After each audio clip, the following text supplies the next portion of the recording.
The rest we have covered. And so now we're going to get into the subject of intimacy.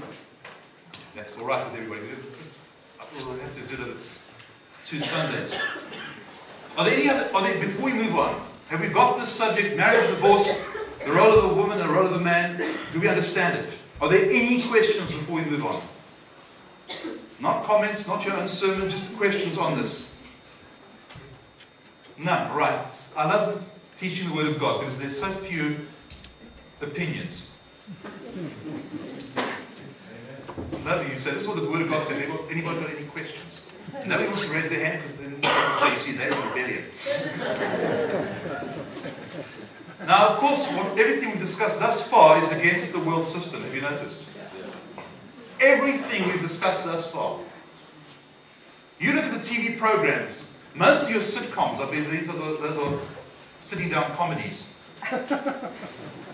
You sit down, you vegetate, and you get brainwashed. Most of your sitcoms revolve around either a single woman or single man, or a gay couple with children. That's the home life. Or you have a woman with an absolute moron for a husband. That is the world's idea of marriage. Because if you can break the home, you break the society. So don't let the world dictate to you what a healthy marriage should be like and what the roles of male and female are. Now, in the book of Hebrews chapter 13, verse 4,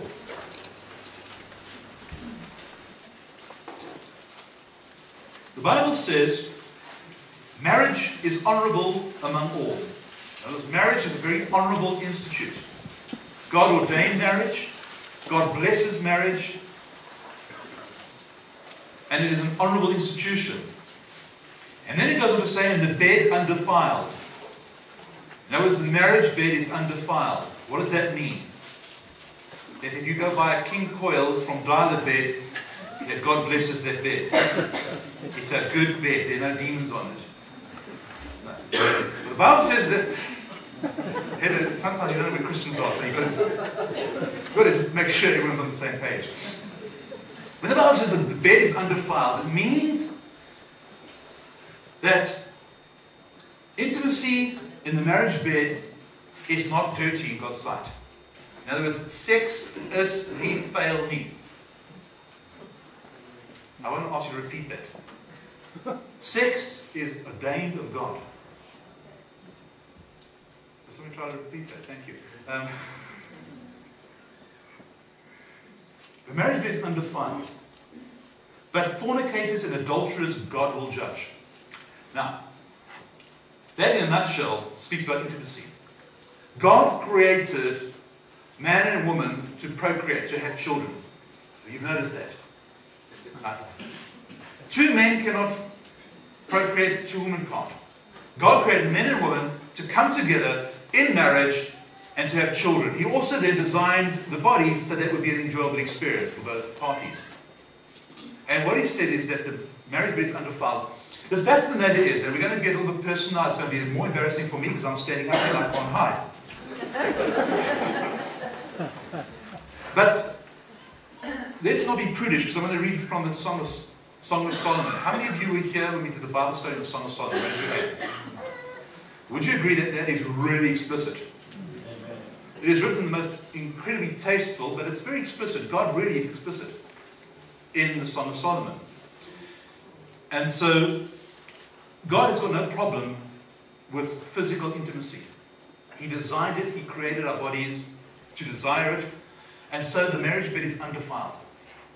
However, fornication and adultery, God will judge. So the way God designed male and female is to enjoy each other physically in the confines of marriage. In other words, it is fine to have physical intimacy in marriage. But fornication, that is sex outside of marriage, and adultery, that is sex with having physical relationships whilst married to somebody else, God will judge. That is punishable by eternal damnation, the Bible says in the book of Galatians, chapter 5. Those who practice such things, it starts off with that the works of the flesh are evident. These are firstly, the first one, the very first one, unless you have the NIV, the New Living Translation, or any other shocking translation, the first one is taken out. So if you've got the NIV, the New Living Translation, and all those other silly ones, the Message, which is not of God, somebody else's message, but I'm kidding, it's God's word, it's just been watered down. The very first sin of the flesh is taken out, adultery. The second one is translated often as sexual immorality, but it is fornication, which is an interesting word because fornication in the Greek, does anyone know what the word fornication in the Greek is? It's a very interesting word. It's porneia. Porneia. Porneia. From where we get the word? Pornography. It is God's design outside of the sanctity of marriage. That's what a porneia is. It is Satan's. You see, Satan, whatever God ordains as holy, Satan will pervert. So the fact of the matter is, intimacy, physical intimacy between man and a woman in marriage is holy and blessed of God. It is good. Outside of it, it is wicked. It is evil. You see, Satan can take something that's good and pervert it. And that is why the world today is flooded with sexual immorality. I mean, pornography is rife. It is absolutely rife. You can't get away from it.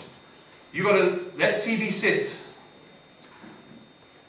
has become a monster in our lives. You cannot watch a program that isn't just preaching sexual immorality. I mean, we were watching a movie last night, and then they had a break, and they were showing something that was coming up. There was a boy, maybe 11 or 12 years old, talking to these two men about sex. And I just quickly changed the channel. But this is, you watch TV, and it's sex, sex, sex, sex. Something good, something holy, something beautiful, something precious that has been trashed by the devil. And it's expected. Ladies, you're expected to lose your virginity by the time you're 15. Right? Men, you're expected to sleep with a whole host of different partners because that makes you a man. That makes you macho. Right? That's what the devil says. That is not of God. Pornography, and there are so many Christian men that I speak to that have a problem with pornography. Pornography is an open door to the devil in your heart, in your mind, and in your marriage. And saints, adultery begins in the heart. Don't say, the devil made me do it. No, you have a heart problem. There's something in your heart. Jesus said that adultery comes from the heart. He says, speaking that out of the heart proceeds adulteries, murders. Right? So don't blame. The devil will just give you ability to entertain that lust. But if you've got a problem with pornography, it's a heart matter. You need to go sort it out. If you're not having the victory, then you need to take another man into confidence and hold yourself accountable. But men, the devil is trying to break down our marriages. And I want to just get into this whole thing of adultery. And fornication just sort of flows from that. But I want to read just one scripture, one passage of scripture, Proverbs chapter 5, on the subject of adultery, before we get back to intimacy. You know, it's shocking. I was reading the newspaper the other day, and I believe there was on the Oprah show, there was a woman, evidently according to this article, that was telling mothers that they need to speak very openly to the teenage daughters about, you know, sex and that. And that's fine. I've done that. I've done it with my son. I sat him down and we had a real in-depth talk. I mean, he's around now qualified to become a medical doctor. But I thought, you know, I'm going to teach him the birds and the bees. I'm going to tell him everything. I'm going to tell him about a woman. I'm going to tell him about administration. I'm going to talk about everything. So my son knows to value a woman, to understand a woman, to appreciate her. And that one day, you know, he will have the pleasure of loving a wife and showing that love in intimacy. So I believe in speaking very openly to my children. That's just the way our family is. with a bit of kicking and fighting, but I ruled my family well. But I've explained to Jackie the importance of speaking to your children, because I grew up, my parents never told me anything. 16 years old, my mom went on holiday, my mom says, here's a packet of condoms. That was my first and only sexual lesson from my mother. Right? And I wasn't going to grow up like that way. My friends, the same thing. We spoke amongst ourselves about sex. I want to tell you, a 12-year-old boy doesn't know much about that subject. I said, my children will never grow up like that. So in this article, evidently this woman spoke to, this was what the subject was about. I've got no problem with that. But what I did have a problem with was that the content of what was going on according to this article. That there are girls in the United States of America, 12, 13, 14, that are sexually active. That's expected of them to be sexually active. That is sick. My daughter's 12, going to be 12. It's horrendous to think that she even knows what that involves. It's more than physical. The Bible says in the book of James that sin is pleasurable, but it brings forth death. But let's go to Proverbs chapter 5. And I want us to hear this instruction that God gives to young men and older men. Chapter 5, verse 1. My son, pay attention to my wisdom. Listen to the Spirit of God. Lend your ear to my understanding, that you may preserve discretion, and that your lips may keep knowledge. For the lips of an immoral woman drip honey. The lips of an immoral woman, an adulteress. Now, I'm not going to be a prude. I wasn't always saved. Alright. I wasn't always saved, and it's not something I'm proud of. I only came to the Lord at 20. Before that time, I had 20 very crazy years, and I've done things that most of you would not believe if I told you. But you look at pornography, and I remember back then, I watched pornography as a teenager. Right? You'd look at all the billboards, and you've got these sexy women, alluring, batting their eyelids. Bible says the lips of a moral woman drip honey. You see, because men, let's face it, men have got testosterone. Ladies, I know it might come as a shock to you, but God has given us this hormone called testosterone. It makes us physically stronger than you, makes us hairy, makes us somewhat more aggressive than you, but it also gives us a sexual desire. Without testosterone, you would not be impregnated. Got it? See, it's a hormone that's in us that causes us to desire you so that we can consummate the marriage and you can conceive. Have you noticed that would be impossible without us? So we have this hormone that God has given us. And so a man is drawn to a woman through sight. We have this hormone that when a man sees a woman that, and she's displaying herself. I'm not talking dressed like most of you, but a woman comes in this, with a tight t-shirt, very tight, with the hips just below the hips. A man whose heart is not being regenerated very well is going to be distracted. So ladies, know this. Teach your daughters to dress properly. I'll never forget, one church was at, this young lady used to come and she was really well endowed, and she used to go to the shops, and if she was a size 6, she'd buy a size 2 t-shirt. I mean, it really was painted on. And she was sitting in front, and it was very distracting, because every time I saw them, all I saw were 2 breasts. It was really off-putting. And I said to the mother, I said, please, you've got to speak to your daughter. I don't think she's doing this on purpose, but it's really distracting, because every time I look that way, it's like, it really is off-putting. So ladies, if you think that you have the right to dress the way you want to, you're wrong. Alright, you do not have the right to dress the way you want to. If you're dressing, it's causing a man to stumble, you're in sin. Now, doesn't that sound prudish? Sorry, that's the truth. You have a responsibility before God, in honor to your parents, to dress correctly. Now, I don't mean you can't wear things that enhance your figure, that make you look and feel feminine. But you don't go around displaying yourself. Got it? Because the lips of an immoral woman drip honey. That is why we see, you read car magazines, and I don't read car magazines, I'm not really interested in cars. But I've noticed you always have this woman draped over the body of the 4x4, double overhead can, turbocharged. What a blonde woman in a bikini has got anything to do with horsepower? Help me understand. But sex sells.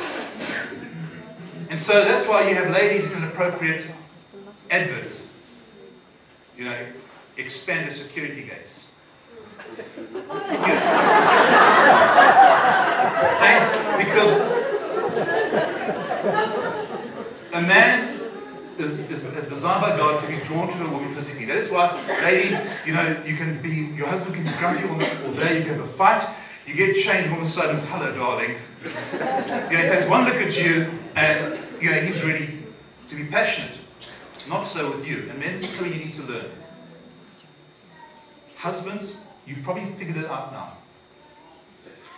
Your wife's not that, you can go to bed and go like this. Hello, honey. She doesn't care that, your bicep has grown by half an inch. She's not, you might think that you look sexy with your broad shoulders, but to a woman that really isn't high on a list of priorities in arousing her to be intimate with you. A woman is not aroused by sight. She's aroused when she's loved, when she's cared for, when she's appreciated, when she's cherished, when she's valued. A woman will give herself willingly when she knows that she's safe, secure, and loved. And so foreplay for a woman can begin days in advance. It's got nothing to do with physical. It's how she feels, how you make her feel. So men, we need to understand this. Stop trying to demand that your wife be drawn to you in the way you're drawn to her. All right. You've got to woo her. If you want to be intimate with her, you've got to woo her. You've got to spend time loving her, cherishing her, building her up, making her feel special. That is the only way I can get lucky with Jackie. Because I don't have the physical attributes I used to have. And that's how it works. Men, you court your wives. You courted her to marry you, and you continue courting her. The lips of an immoral woman drip honey. That's why it's so easy just to be unfaithful, isn't it? It doesn't require work. That's why pornography is so easy for some men. It doesn't require work. It doesn't require you to give of yourself, to be sacrificial in your loving of your wife. You just turn on the internet and there's this alluring woman. Right? Saints, it's wrong. It is wicked. And her mouth is smoother than oil, enticing. But in the end, verse 4, she is bitter as wormwood, sharp as a two-edged sword. In other words, sin is pleasurable for a season. But once you get involved in that, once you get addicted to pornography, once you have an affair, once you do something and break the confidence and the vow of your marriage, the pleasure is very, very quickly forgotten, and the bitterness, the wormwood, the sorrow will last for a long, long time. And so don't be enticed. You see, one of our strengths becomes our greatest weakness, men, because we are drawn to a woman through sight. Right? Because we're very sensual in that area. We're very physical, very sight-see. But we're drawn. And that's why you've got to guard your hearts. You've got to become spiritual people, that we are not taken by the lusts of the flesh. Paul writes to Timothy, he says, flee youthful lusts. In other words, don't be drawn. Although God has given us testosterone, and God has made us to be attracted to a woman through the physical, we need to become mature in Christ, that we don't give ourselves over to those elements of our flesh, but used in a godly manner. So I'm still drawn to Jackie physically, but I guard my heart so that when another woman walks past, I don't look at her. Jackie will often say to me, isn't she pretty? And what's my common response, Jax? No, I don't look at women in terms of beauty anymore. I don't look at, she might be really stunning, but I don't see it like that anymore. I've chosen to love my wife, to give my virtue to her. She is what I've given myself to her beauty. And I'll only be aroused by her. That is what we have to do, man.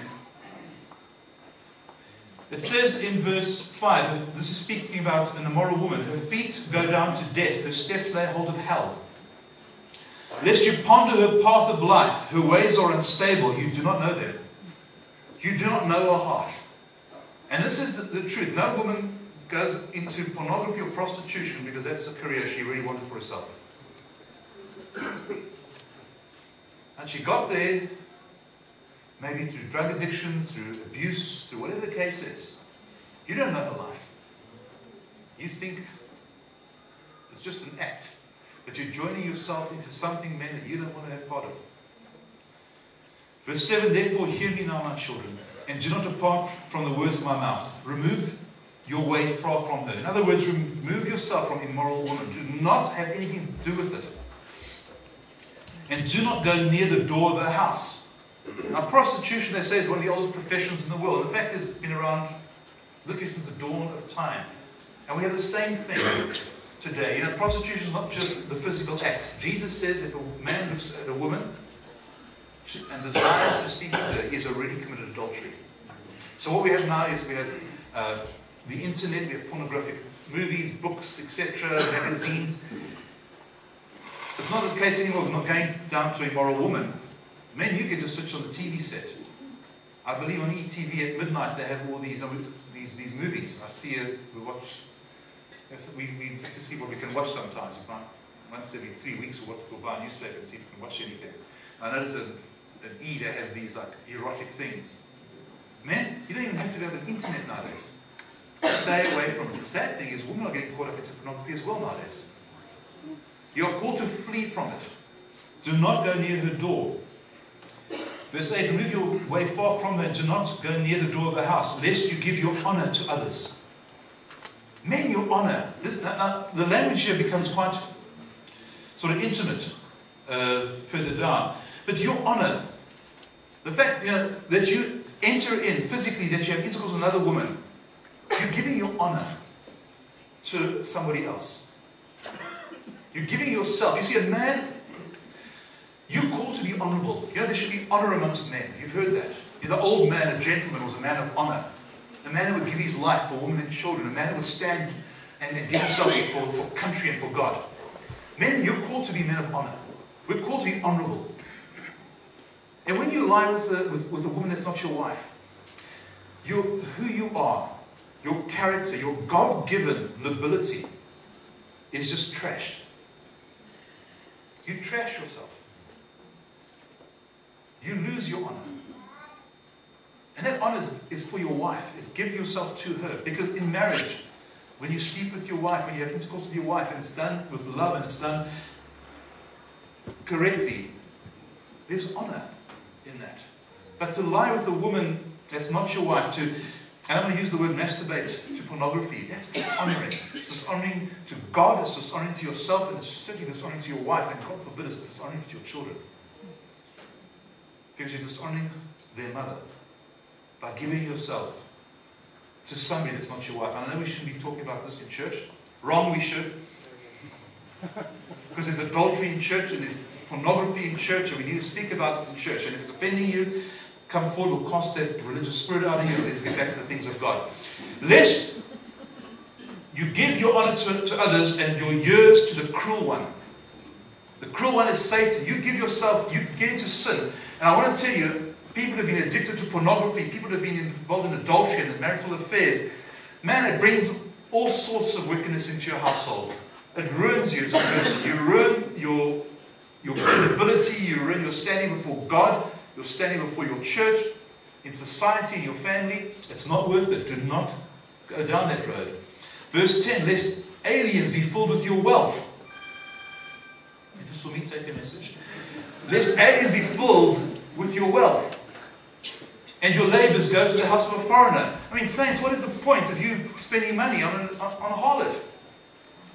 That money that should go to your family goes to someone else. Your children, your wife are deprived of what is rightfully theirs. You know, a man goes into marriage promising to provide for his wife, care for her, and then you're going to spend your money on prostitutes? Paying to go on sex sites on the internet? This is really most displeasing in the sight of God. Verse 11 says, And you mourn at last when your flesh and your body are consumed. And say, I have hated instruction, and my heart despised reproof. A man or a woman lying on a deathbed, full of sores and a crumbling body because of AIDS, right, does not think about those sexual encounters and how joyful they were that gave him these diseases. Think about all the diseases that come.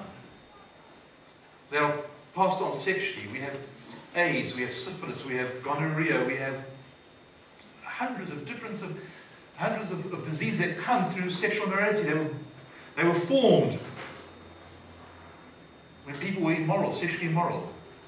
And the Bible says, you're going to give yourself, when you're an adulterer or you're a profane person, a perverse person, you're going to give your money to others, your honor away. You're going to be, your body's going to be consumed with disease. And you mourn at last when your flesh and your body are consumed, and say, how I've hated instruction, and my heart despised reproof. Saints, it's too late when you've been exposed to get back your respect. Sometimes you'll never get it back. God is gracious, God is merciful, but don't play around with sexual immorality and adultery, especially men. Verse 13, I have not obeyed the voice of my teachers, nor inclined my ear to those who instructed me. I was on the verge of total ruin in the midst of the congregation assembly. Now verse 15 comes the instruction. In other words, abstain from sexual immorality. And here comes the instruction. Men, drink waters from your own cistern. In other words, find your physical pleasure and fulfillment in your own wife. Ladies, sorry that you're a cistern, but today you are. This is instruction to men. Men, drink water from your own cistern.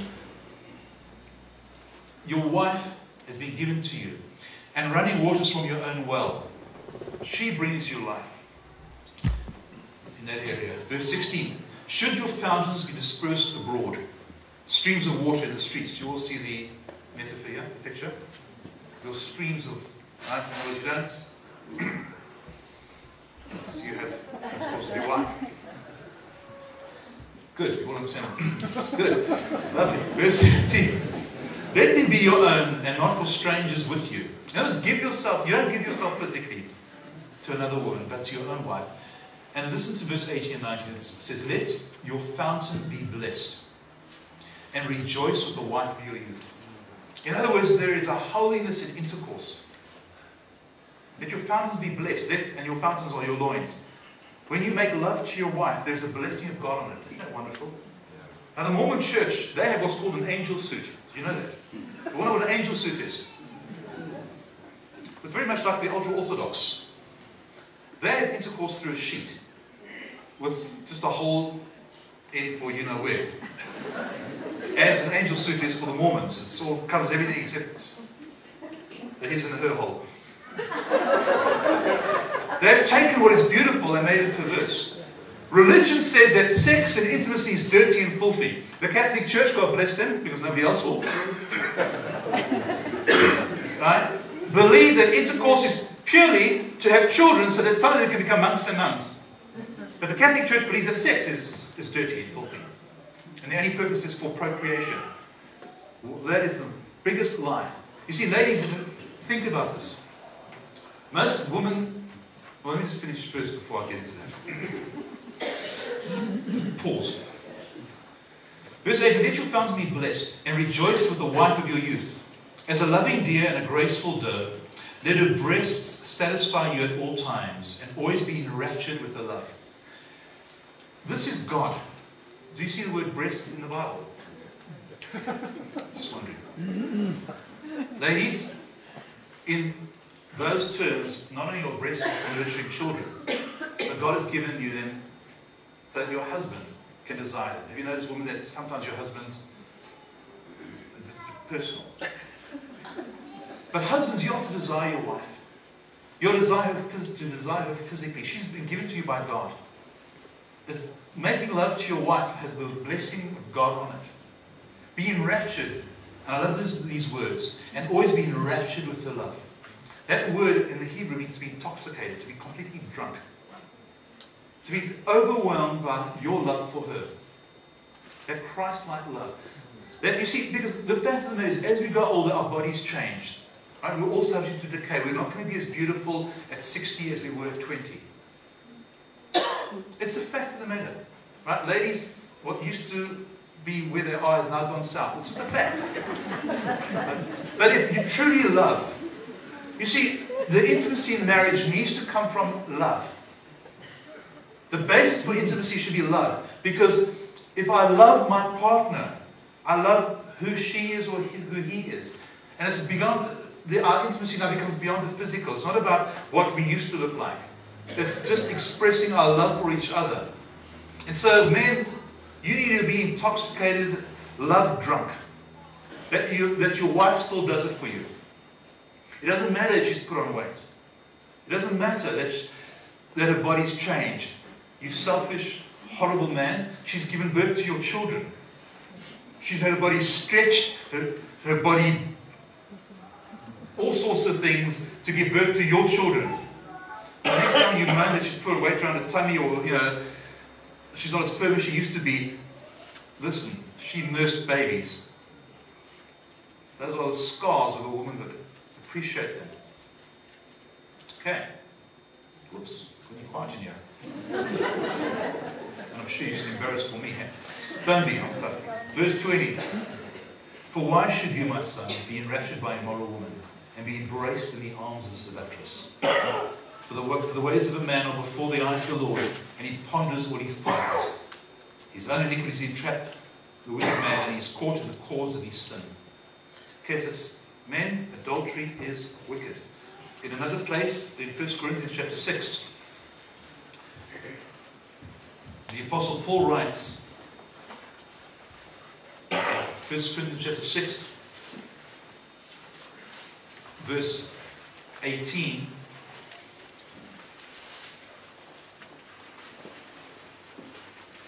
says, flee sexual immorality. In other words, run as in terror from sexual immorality. How many of you have seen the film Fireproof? Dave spoke about it a few weeks ago. You've seen it? There's one particular scene that my wife loves. The character there has a problem with pornography. And so he takes a baseball bat to his computer. And he shatters his computer. Saints, if your eye causes you to sin, pluck it out.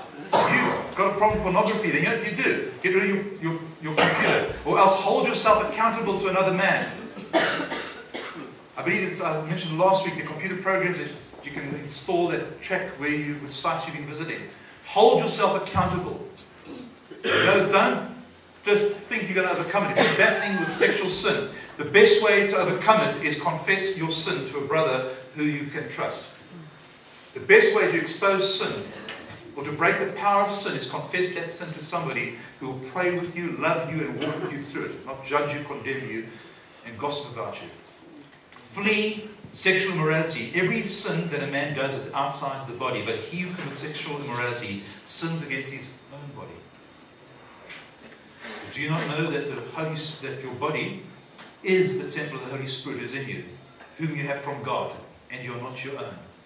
For you're bought at a price. Therefore, glorify God in your body and in your spirit, which are God's. So every time you're looking at pornography, man, guess who's looking with you? The Holy Spirit. You want to go to places you shouldn't go, guess who you're taking with you? The Holy Spirit. And you don't belong to yourself. You're taking God where God doesn't want to go. Right? So, that's the bad part. Young people, sex outside of marriage. I know we've got hormones. I know you get to 12, 13, 14, 15 guys, all you can think about those horrible things that used to play with dolls and tease you are now the most amazing things in the world. Girls, those snotty little smitty things now are quite attractive. It's natural to be attracted to the opposite sex. It is, God has done it. Has given us hormones. He's given, oh gosh, was at the time, I was just getting started. He's given us hormones, he's given us pheromones. He's going to actually do an experiment. Do you all know what pheromones are? It's kind of, it's a smell that's given off. Women have a particular smell to them, so do men. They're not consciously discern, but you can put a row of chairs in front here and ask some ladies to sit on maybe 3 chairs. Then call men into the room and say, guys, you can sit anywhere you like in this row. 95% of the time, a man will sit where a woman has sat, and vice versa. We don't understand, we're just drawn to the pheromones. So it's normal to have desire for the opposite sex, but you've got to keep yourself in check until marriage. Our society has changed terribly. Many years ago, people were getting married at 16, 17, 18. Right? And that was fine. But nowadays, we insist our children finish school, finish university, and we find they're getting married at 25, 26, 27.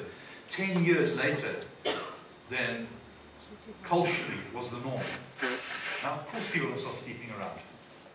Now, I'm not saying that we'll get married at high school, but do you see that society and culture has changed, that creates an environment where you've got these youngsters who've got all these hormones coursing through their bodies and no release, they can't get married.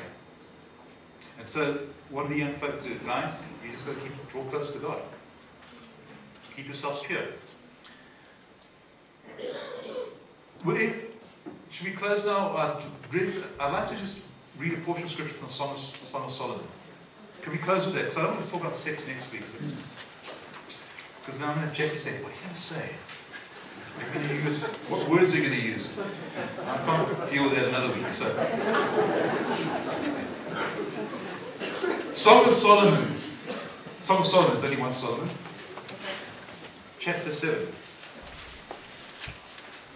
Who wrote the Song of Solomon? Very good. Who inspired Solomon to write it? The Holy Spirit. The Bible says all scripture is of God, and is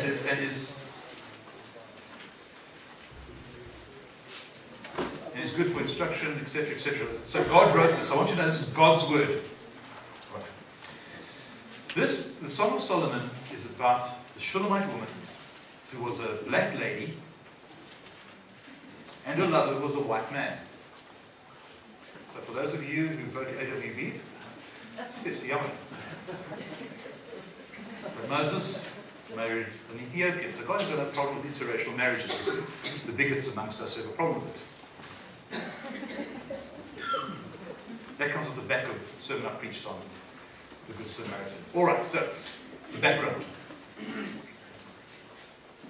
Here the man is writing, and he says, how beautiful are your feet in sandals, O prince's daughter. The curves of your thighs are like jewels, the work of the hands of the skillful workman. Now, those thighs are precious. Notice how he is attracted to her in the physical. He says your navel is around a goblet. In those days it was sexy. Just look at Renaissance art. I know if I had to go home tonight and say, Jackie, your navel is like around a goblet, you're slap me. Your navel is around a goblet which lacks no blended beverage. Your waist is a heap of wheat set about with lilies. Now if you can read into what he's saying, he's not speaking about a pubic hair, okay? Did I say that in church? Verse 3, your 2 breasts are like 2 fawns, twins of a gazelle. Your neck is like an ivory tower, your eyes like the pool in Heshbon. Now he's going to describe other things that you might not find flattering, ladies. By the gate of Bath Rabim, your nose is like the Tower of Lebanon. Evidently, that was very attractive back then.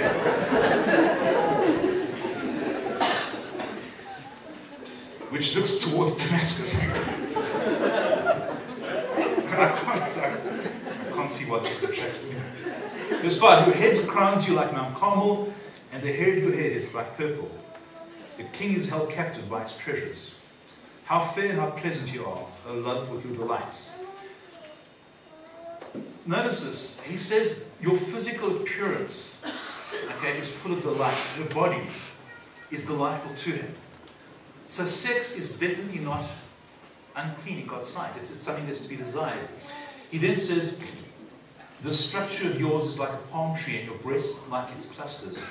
I said, I will go up to the palm tree, I will take hold of its branches. Let now your breasts be like clusters of the vine, the fragrance of your breath like apples, and the roof of your mouth like the best wine. Now that's kind of intimate kissing, isn't it? How do you know what your wife's, the roof of her mouth tastes like? You kiss her very intimately, and then you know. Now this, would you agree this is very intimate language? That he's looking at her body and saying, I desire you, and I want to be intimate with you, I want to embrace you. She responds, the wine goes down smoothly for my beloved. The wine of love.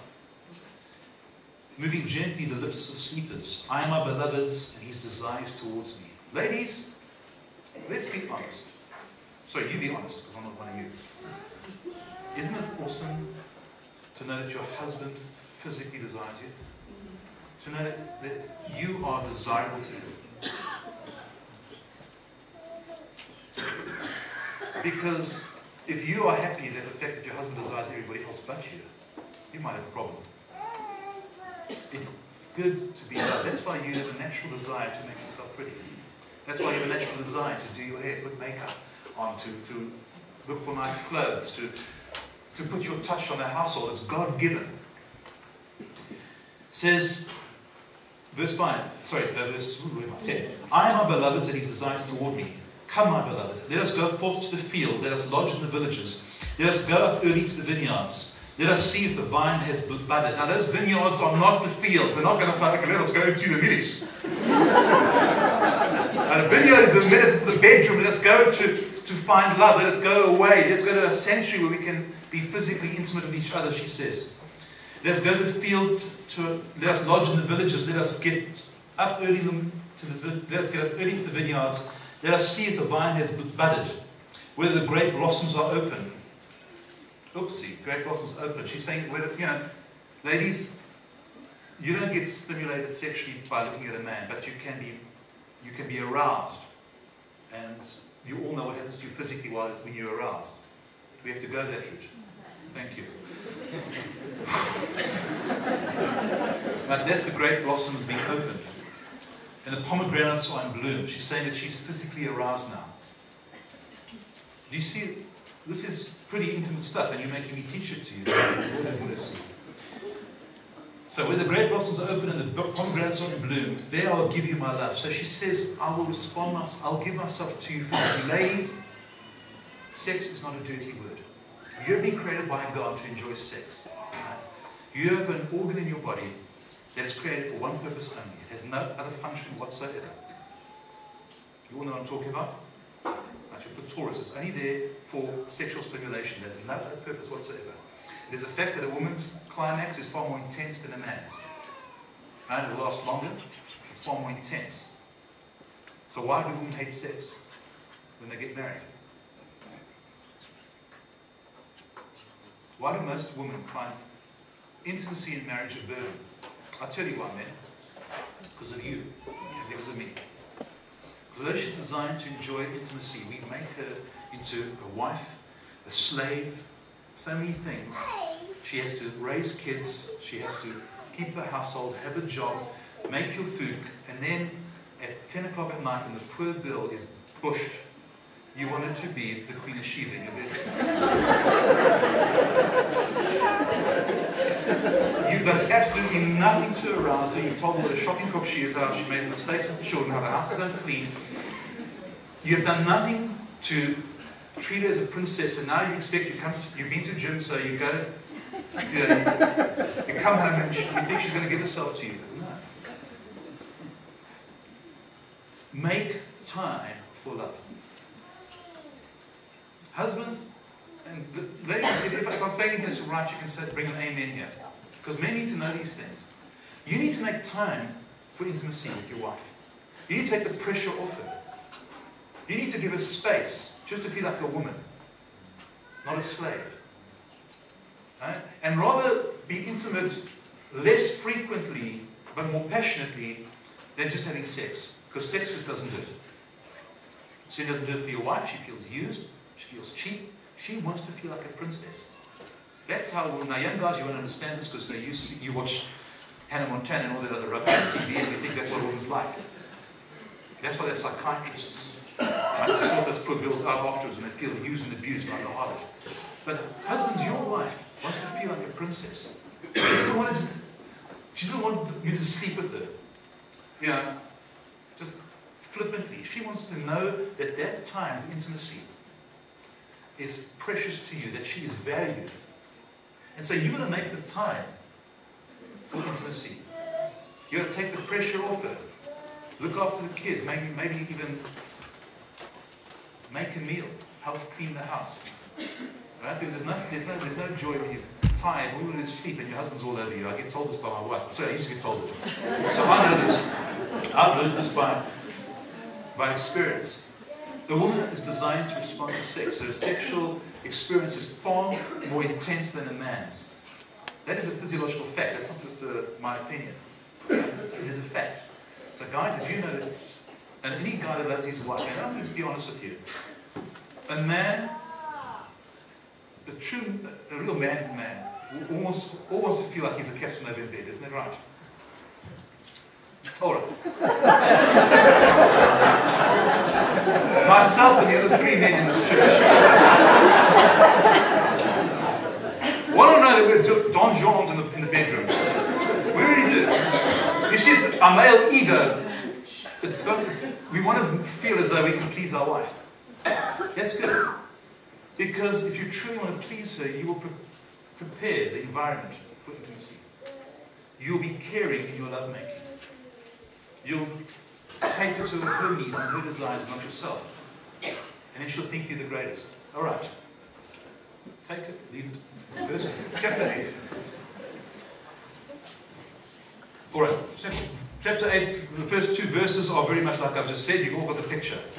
All right. And I want to close off with the last 2 verses that I want to read today. And that's in verses 8 and 9 of chapter 8. This is now this young lady's brothers speak. And they're talking about when she came into puberty. And they say, we have a little sister and she has no breasts. What shall we say? In other words, she's just before she goes into puberty, we have this little sister. And it says, what shall we do for our sister in the day when she's spoken for? In other words, what is our responsibility and our duty towards our young sister before she comes and begins to take a step into adulthood?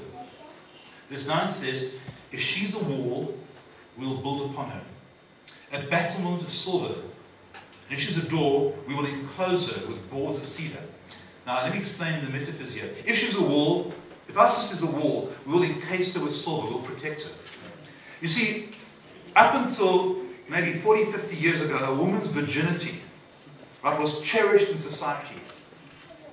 Her brothers, the men in her life, would guard her virginity. It was a virtue. It was something that was considered precious. It's just in this perverse society we're living in, as the Bible says, that before the coming of the Lord, society will become perverse and sexually mad. They'll be lovers of pleasure rather than lovers of God. Today it's fine to sleep around, but in those days, and the boys would protect their daughter. You would not go out with a girl without being chaperoned. You would not be allowed to be alone with a girl. Her brothers would kill you if you tried to violate her. They would. They would kill you. They'd take your life if you touched their sister or attitude towards her. And this was the heart of society that needs to come back into the church. We are to protect our daughters. We are to protect the young women in our churches. Ladies, and I'm talking to young girls, your virginity is a precious gift from God. It is not something that's prudish. It's not something that you should be ashamed of. It's something that you should glory in. And so you give yourself willingly to the man that God provides for you. And the husbands, the brothers, the fathers, the uncles in the church need to be chaperones to our young girls and to our young women and to honor them. And then I love these metaphors. If our sister is a wall, then we'll build upon her. We'll build battlements of silver. And if she's a door, right? And that's what it is. Ladies, you're a door. You allow somebody into you. It's amazing how you are built physically. Right? You allow a man into you. If she's a door, then we are going to enclose her with boards of cedar. We are going to close that door until the appropriate time. We are going to seal and protect her virginity. And it's time that the church stands up and speaks about sex, the beauty of it, the God-given blessing upon it, and anything outside of God's environment for sex, which is marriage, is a violation of His word. So, as we close, if there are men in this congregation who have a problem with pornography, you have got to sort it out immediately. And, sorry, you don't have to come back. We'll make 2 CDs. I just want to finish this. I just have to. Sex belongs in marriage. In 1 Corinthians chapter 7, the Bible says, let the husband render to his wife the affection due her, and likewise also the wife to her husband. People, don't use sex as a weapon in your marriage. We're having a fight, so we're not going to be intimate. Sex, intimacy, is of God, and we are to give to each other the affection that the other deserves. Husbands, if your wife does not want to be intimate, she just wants to be held, hug her. That is the physical need she has. Okay, give it to her. Give what she has need of. Wives, don't wait 2-3 months before being intimate with your husband. Right? There's a fact of life. He sleeps in the same bed as you. Those pheromones are going to get subconsciously, even if he says, I'm not going to have sex with my wife, are going to start playing on him. Alright, he sees you without clothes on or getting changed, he's going to be aroused. Don't delay. Don't say, well, honey, you just wait for 2 months, I'm not up to it. Sort your marriage out. Sort out what is wrong in your marriage, because you're designed to enjoy sex. So if you're not enjoying it, if intimacy is a bad part of your marriage, go seek counseling. Go get it sorted out. It says, and likewise, the husband does not have authority over his own body, but the wife does. Do not, this is 1 Corinthians 7, verse 5, do not deprive one another, except with consent for a time. Don't deprive each other physically, unless you agree that we're going to go fasting or praying and seeking God's face, then for a time. A woman don't turn around and say, well, I'm spiritual for the next 10 years, I'm seeking God. If you can fast for 10 years, that's fine. Your husband will be free to marry once you've buried you and you've starved to death. Do not deprive one another except with consent for a time, that you may give yourself to fasting and prayer and come together again, so that Satan does not tempt you because of your lack of self-control. So if you don't have intimacy in marriage, Satan's going to get in there. You know, I'll never forget, I'm going to close with the story. I was in Durban and a minister came to me, and he's one of these guys that thought he was very spiritual. And he said, I no longer have intimacy with my wife. I haven't had intercourse with her for many years. And I looked at him and I said, how does your wife feel about that? He thought he was so spiritual that he wasn't sleeping with his wife. I said, have you considered her needs? Have you considered her desires? So, saints, husbands, love your wives. Wives, respect your husbands. Intimacy in marriage is a God-given gift. It brings the marriage together. In the right environment, if we love one another and we care for one another, then intimacy flows from that. All right. We'll close with that. Does anyone have any questions on this subject?